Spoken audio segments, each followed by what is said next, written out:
BJYM రాష్ట్ర అధ్యక్షుడు సంతోష్ కీలక ఆరోపణలు చేశారు. సర్పంచ్ ఎన్నికలు జరిగి 3 నెలలు గడవక ముందే నిజామాబాద్ జిల్లా ముప్కాల్ గ్రామ పంచాయతీ అవినీతికి అడ్డగా మారిందని ఆయన అన్నారు. 2024-25 సంవత్సరంలో ఎంజీఎన్ఆర్జీఎస్ నిధుల కింద మంజూరు అయిన 75 లక్షల నిధుల దుర్వినియోగం జరిగిందని ఆరోపించారు.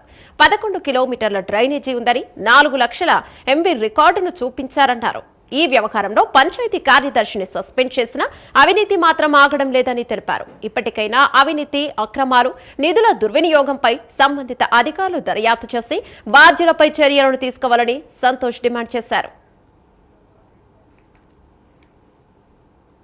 బాల్కొండ నియోజకవర్గం ముప్కాల్ మండల కేంద్రంలో జరుగుతున్న అవినీతి, అక్రమాలపై ఏర్పాటు చేయడం జరిగింది. నూతనంగా గ్రామ పంచాయతీలు ఏర్పాటు చేసి 3 నెలల కాలంలోనే అక్రమాలు అనేది ఈ గ్రామంలో మళ్ళీ మొదలయ్యాయి. ఏ విధంగా అంటే గ్రామ పంచాయతీ వార్డు మెంబర్ల సంతకాల ఫోర్జరీలు, అదేవిధంగా తీర్మానాలలో చేసినది ఒక దగ్గర ఉంటే ఇంకో దగ్గర వర్క్స్, దాదాపుగా 75 లక్షల నిధులు 2024-25 ఏదైతే ఫైనాన్షియల్ ఇయర్ కింద ఎంజీఎన్ఆర్జీఎస్ కింద వర్క్స్ వచ్చినాయో దాని నిధుల దుర్వినియోగం.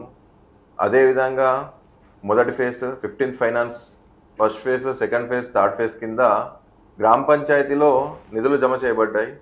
ఆ నిధులలో ముప్కాల్ గ్రామము పరిసరాల్లోనే 11 కిలోమీటర్లు డ్రైనేజీ ఉంది అని చెప్పేసి 4 లక్షల పైచిలకు ఎంబీ రికార్డ్ చేయడం అని చెప్పేసి ఓన్లీ డీసిల్టేషన్కి 4 లక్షల పైచిలకు ఎంబీ రికార్డ్ చేసి తీసుకోవడం అనేది చరిత్రలో ఎక్కడా కూడా లేదు.